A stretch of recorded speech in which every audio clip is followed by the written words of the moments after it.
dia fahamiravatsika rehetra izay mpanaraka ny fandaran'ny télévision malagasy anatin'ny Nosy Maitso magazine na fandarana izay zeresana mikasika ny tontolo iainana sy ny fandrosoana izay misy eto amin'ity ity. Anisika dia hiresaka bebe kokoa mikasika ny tontolo iainana. Isika rehetra dia samy mahafantatra ny famaritana ny atao hoe tontolo iainana fa ireo manam-pahaizana dia manana ihany koa ny hamaritana tena hoe tontolo iainana. Izao rehetra hitantsika izao eto amin'ny valan-javaboary ny Tsimbarazana moa dia atoerana maneho amin'ny ankapobeny ny tontolo iainana izay misy eto Madagasikara ka mahakasika izay indrindra no hitondranay ianao manaraka ity fandarana etika dia manasanao miaraka aminay hatramin'ny farany.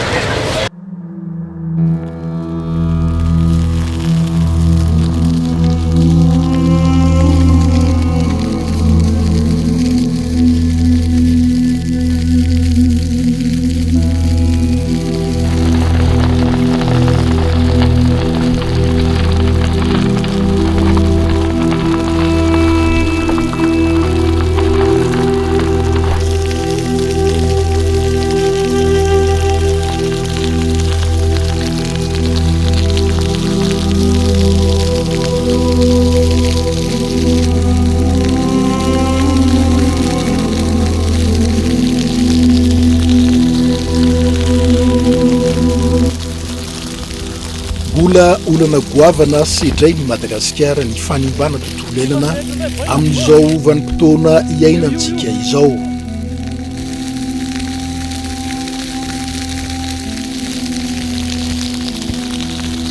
Lohalarina amin'izany fanapotehana izany ny fampiasana ny afo entin'ny olona andorana ireo karazan-javamananaina. Mitondra faisana amin'izany ny ala voajanahary izay loharanokarena miafina mamelona ity nositsika ity eo amin'ny sakafo, ny rano fisotro, ny fanafody izay mamelona ary hitsabona ny aretina.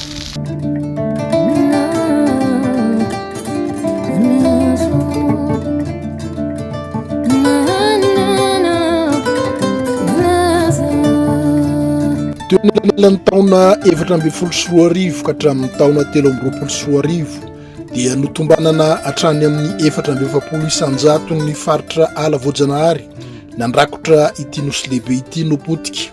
Ny fanaovana tavy entina anaovana fambolem-bary sy katsaka, ny fampiasana kitay ho atao angovo fandrehitra, ny fampiasana hazo anamboarana trano fonenana ary ny fanaovana arina saribao, ireo no tena antony napahan'ny olona ny ala voajanahary. Manampitrotraka ny fitrandrahana tsy ara-dalàna ireo hazo sarobidy izay fantatra fa tolotra be mpitady eo amin'ny tsena iraisan'ny pirenena. Miaraka amin'izany ny fanondranana tsokosoko ireo bibidia mampiavaka ny Madagasikara. Tafiditra ao anatin'izany bibidia izany ny sokatra maro karazana izay voalaza fa tsara vidy ihany koa any Azia atsimo atsinanana ary be mpitsiriritra. Torak'izay ihany koa ireo karazana varika izay ananantsika maro de maro eto Madagasikara sy ireo tsy voatanisa.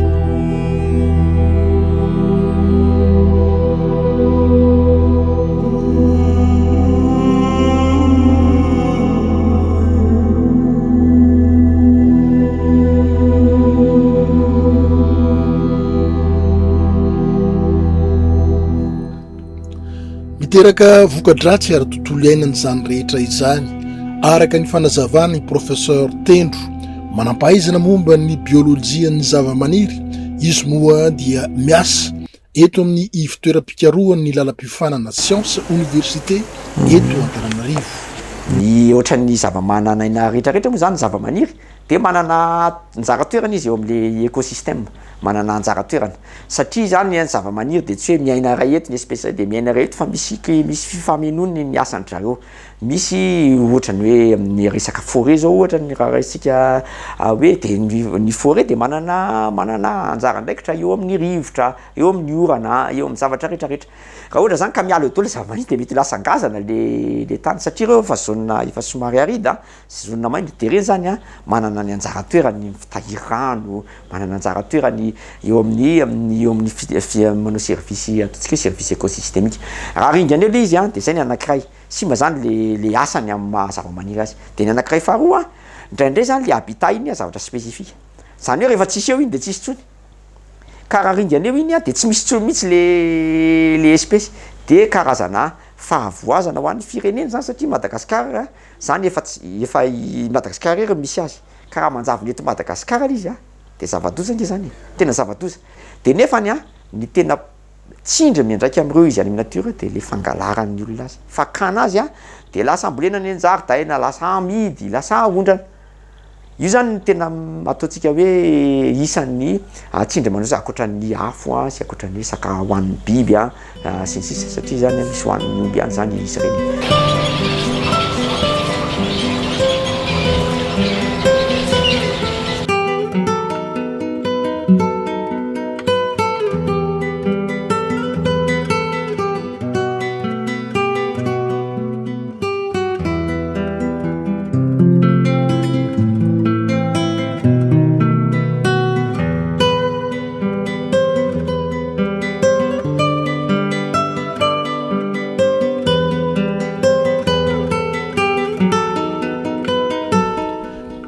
Maro amintsika malagasy no mihevitra fa amin'ny tontolo iainana dia tsy manam-paharitana voafetra nefa ny fahafantarantsika ny atao hoe tontolo iainana. Fahalalako tontolo iainana zany a fitambaran'ny zava-maniry sy ny zavatra rehetrarehetra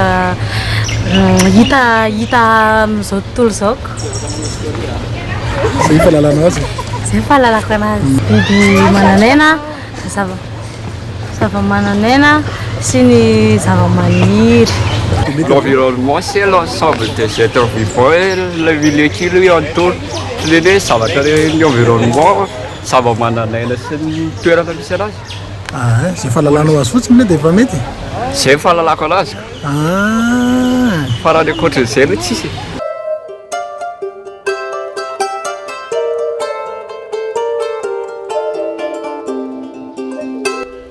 Ny tontolo iainana dia tsy izay hitan'ny maso akaiky eo fotsiny fa manana fahamaritana maro lafy. Izay no nambarany Dr Jean-Claude Salama.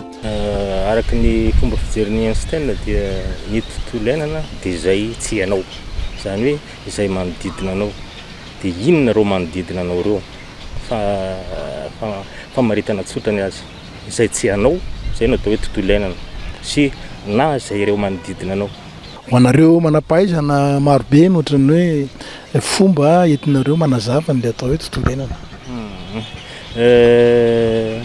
Rehefa nydiniana zay famaritana nataon'ny Einstein zay dia araka ny siansa aloha ny anazavantsika azy ny tsy hainao dia ny ireo composante biolojika na hoe ireo zavatra mananaina rehetra na ny composante fizika ireo zavatra tsy mananaina rehetra. Inona ireo zavatra mananaina rehetra ary dia ny biby sy ny zava-maniry ary ireo zavatra tsy mananaina rehetra dia ny rivotra, ny rano, ny tany, ny paysage, ny climat.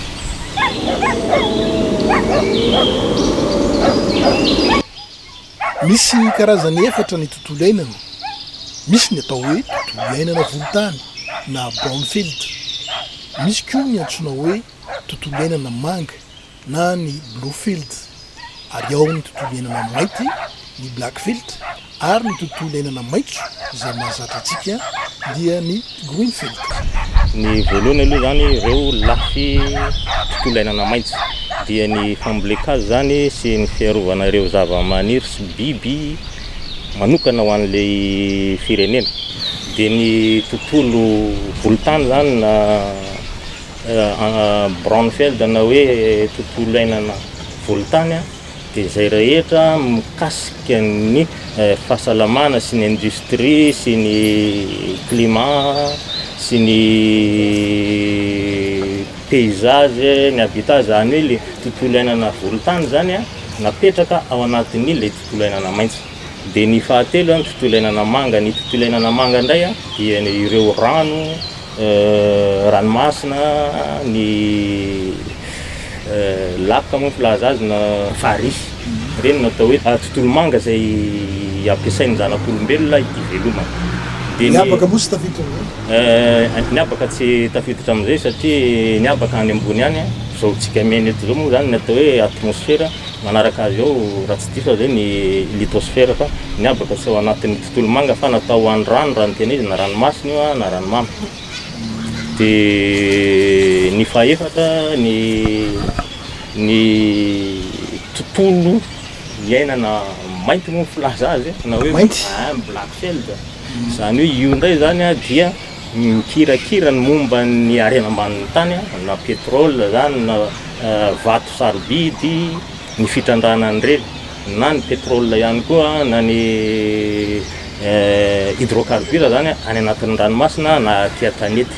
Reny fitambarany reny satria reny zavatra reny rehefa atao dia misy impact, misy fiatraikany miba any amin'ny tontolo iainana satria mamoaka an'ireo fandoto avy any anatiny. Inona zany no ifampiakiana amin'ireo karazana tontolo iainana?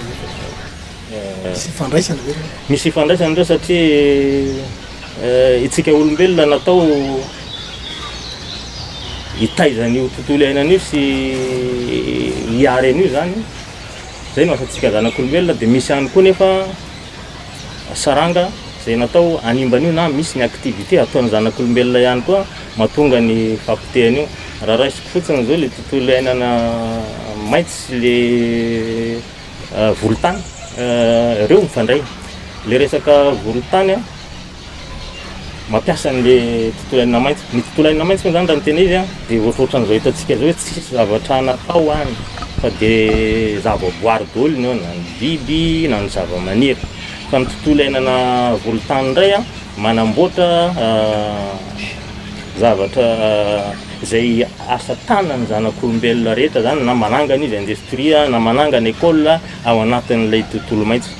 Dia ny ao anatin'ny tontolo maitso indray iny no alaintsika zanak'olombelona ho ampiasaina.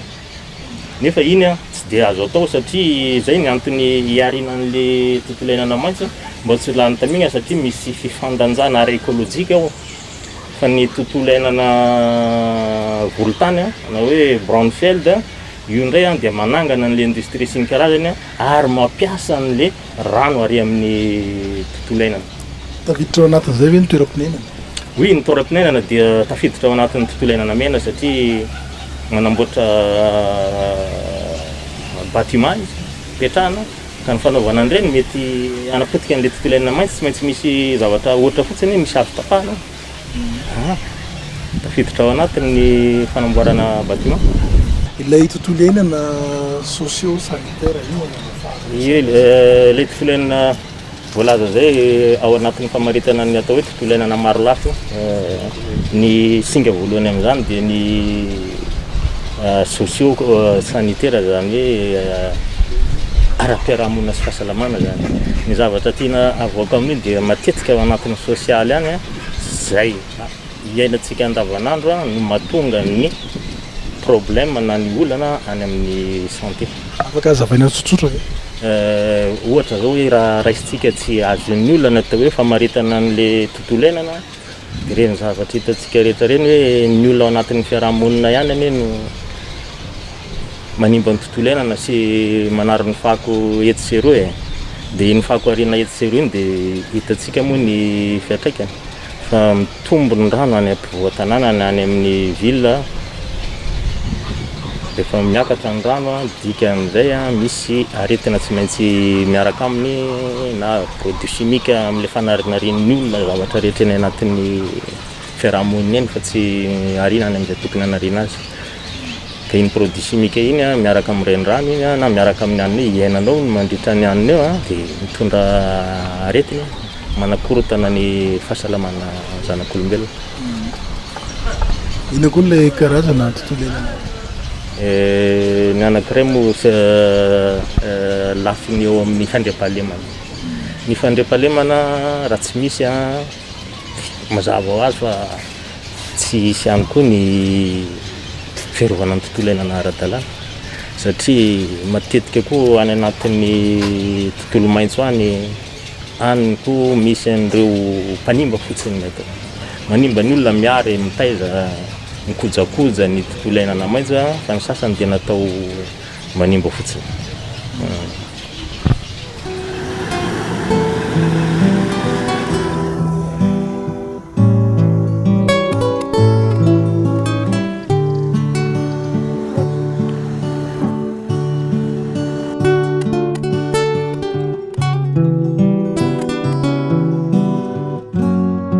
toerana maro manerana ny nosy no nananganana valan-javaboary arovana sy tehirizana maharitra ny karazan-javamananaina. Anisan'ireo toerana modely sy tsara toerana amin'izany ny valan-javaboary eto Tsimbazaza. Maro ny zavamaniry sy karazam-biby tahirizina eto amin'ity toerana ity ary naseho mba ho fantatr'ireo taranaka mifandimby. Naseho ihany koa ho hitan'ireo vahiny izay mandalo. Tonga soa isika eto amin'ny valan-javaboarin'ny Tsimbazaza, toerana anankiray izay ampiratiana izany antsoina hoe tontolo iainana izany satria dia aranty eto avokoa na ireo karazana toerana misy eto Madagasikara. Ty toerana misy antsika ty zao ohatra ny antsoina hoe rokay malagasy izay ampiratiana ireo karazana zavamaniry izay maniry any amin'ny faritra maina amin'ny faritra andrefan'ny Madagasikara sy ny faritra atsimo andrefan'ny Madagasikara. Misy eto koa ny toerana izay hitahirizana ireo karazana zavamaniry antsoina hoe palmier na hoe palmeret. Eo ihany koa ny fampiratiana ireo karazana hazo izay maniry any amin'ny faritra mando, io le antsoina hoe arboretum. Ary tamin'ny amboalohany moa dia misy ihany koa ny antsoina hoe rokay africana, rokay americana, jardin ny plante médicinale sy ny sisa sy ny sisa. Aranty eto avokoa ankoatran'ny zavamaniry moa zany dia misy ireo biby izay mampiavaka ny Madagasikara toy ny varika izany. Misy ireo karazana biby mangatsiaka rà toy ny tanalahy, ny sokatra sy ny sisa sy ny sisa. Ka ny azo ambara zany dia ny hoe ity toerana izay manatantara ity dia ampiratiana ny antsoina hoe tontolo iainana eto Madagasikara. Amin'ny resaka tontolo iainana inona moa zany no tena hoe zavapaty amin'ny tontolo iainana? Eo amin'ny antsoina hoe tontolo iainana moa zany dia mifandray daholy na ny toerana honenany na ireo karazan-javamaniry, ka raha sanatria misy ny fahatapahany izay fifandrohizana izay dia miteraka olana eo amin'ny antsoina hoe tontolo iainana zany izay. Ohatra hoe sanatria ohatra hoe misy anankiray amin'ireo zavamananaina izay ringana dia mety misy fahatapahana ilay fifandrohizana ara-tsakafo izay fahalaniana taranaka amin'ny karazana biby na zavamaniry iray izay. Ohatra fotsiny zao tamin'ny fotoan'androny misy ny antsoina hoe vorombe, antsoina hoe aepiornis izay nieverina tamin'izany andro izany fa anisan'ny nanaparitaka ireo karazana hazo lehibe toy ny antsoina hoe reniala na ny baobab izay tsy misy intsony ankehitriny.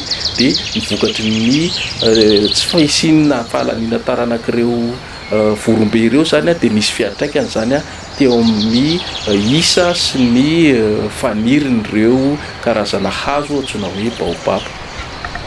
Inona no atao hoe fahasambarana na hoe tombotsoa zany ikalabona ny zanak'olombelona amin'ny tontolo iainana? Ho anay fotsiny zao ohatra ho an'ny mpiasa eto amin'ny valan-javaboarin'ny Tsimbazaza dia tombony lehibe ho anay ny fiainana na ny fiasana amina toerana izay ampivoan-tanàna. Misy zava-maitso, misy biby, misy zavamaniry, misy vorona izay sahalany any amin'ny tontolo any anaty natiora mihitsy izahay no miasa isan'andro. Ka ho anay zany dia ny fisiany izany zany dia misy fiantraikany amin'ny fahasalamana.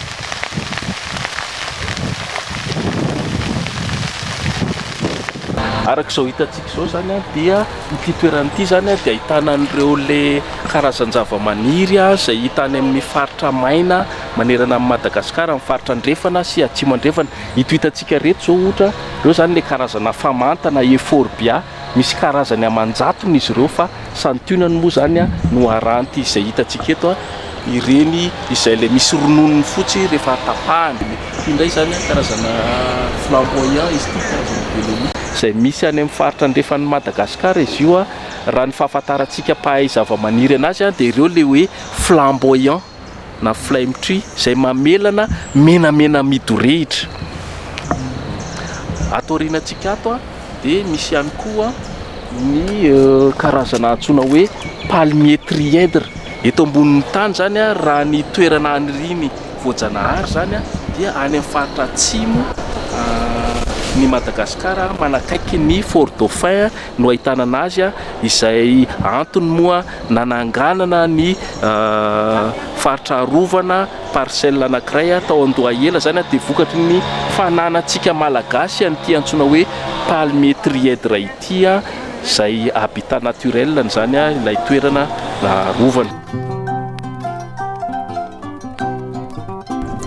Ho fiarovana sy ho fitantanana maritra ny zava-maniry mba tsy ho lany taranaka manoloana ny fanondranana antsokosoko, eo ihany koa ny famotehana azy ireny tsy ara-drary ny tahaka ny fandropahana ny ala sy ny fandorana ny ala, dia ny fitehirizana ireo izay mbola azo arovana apetraka amina toerana azo antoka, izay no vahaolana nambaran'ny profesora Tendro fa azo atao, ary izay fomba izay ihany koa dia mbola ahafahana mampitombo taranaka azy ireo. Misy espèce raiky amby roapolo eto Madagasikara izay endémique atao. Ireo zany le atsotsika hoe plante succulente na plante grasse.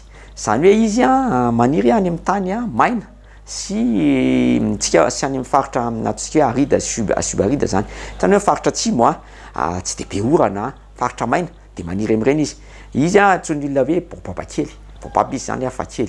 Ireo zany amin'izao fotoana izao dia tena iren'ny olona be da be maniry tany satria maniry amin'ny toerana tsy mila rano.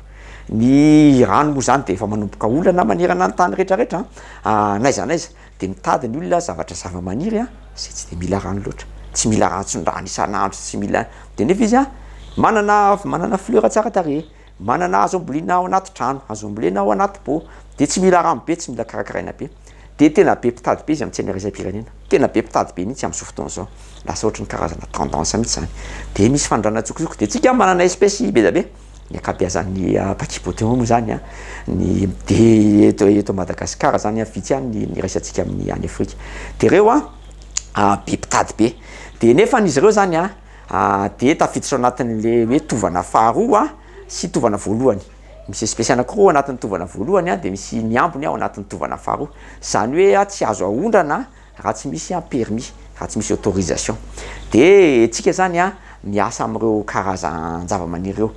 Ny zavatra mitranga zany amin'izao fotoana izao dia hoe Madagasikara zany nanao engagement teo anatrehany sitesy hoe zay dia tsy hanondrana ireo plante ireo amin'ny hoe avy any amin'ny natiora. Fa ny ezaka ataontsika eto Madagasikara dia hoe andao ambolena any anaty centre horticole zany. Zany hoe fantatsika fa zava-maniry dia azo ambolena, ohatra ny vary zao ambolena, ny katsaka ambolena. Dia andao indray zany mba hanokatra centre horticole dia mamokatra an'ireny zava-maniry izay ornemental dia ahondrana any ivelany mba hampidi-bola ho an'ny firenena. Io zany misy procédure manokana ny cité satria tsy dia sarotiny be zareo rehefa hoe zavatra avy any anaty centre satria nge tsy manimba le any amin'ny natiora zany. Lafiny roa zany ny mahatsara azy. Voalohany tsy manimba le mampihina le pression any amin'ny tsindry any amin'ny natiora zany tsika satria tsy makany tsony. Dia niany zany avela hitombo arak'izay tokony ho fitombony manaraka ny fitombony naturel. Dia ny rafiny faharoa dia miteraka tombontsoa économique ao antsika satria teraka asa ny fananganana centre, teraka fivarotana n'iny eo amin'ny tsena raisam-pirenena dia teraka tombontsoa ara-économique zany ho antsika eto Madagasikara. Dia zay eto amin'ny autorité scientifique dia miezaka hoe andao mba lazaina amin'ny olona fa ireo zavatra ireo dia azo ambolena, azo fokarina fa tsy voatery maka any amin'ny natiora tsontsika, dia tsy voatery dia misy teknika zany ahafahana mamokatra azy dia efa misy centre vitsivitsy eto Madagasikara fa raha anisany zany raha miohatra amin'ny ny demande eo amin'ntsena iraisam-pirenena sy ny potentialité a Madagasikara mamokatra azy tena mbola kely ny vitantsika de aporosihana ny tanoa aporosihana ny olona mba hanokatrano investissement zany amin'izany zavatra zany de reo de fanaveriko teo fa be mpitady be reo mitsena iraisam-pirenena be mpitady nataoko mivaova karak l'espèce fa atao hoe zanany kely de vidina hatrany amin'ny 15 $20 zanany kely de nefa ny araka teneniko teo afaka ambolena be da be de aondrana misy opérateur économique efa manao an'izany asa zany de tena mahavelona de mihoatra amin'ny potentialité amin'ny Madagasikara sy ny demande eo amin'tsena efa teneniko.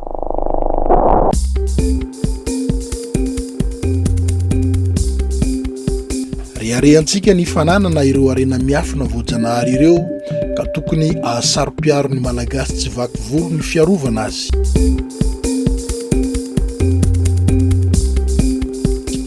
Sahiary mijoro hoty sy hitantana maritra ny tontolo iainana eto amintsika mba ho tena olo vainjafy tokoa izy ireny.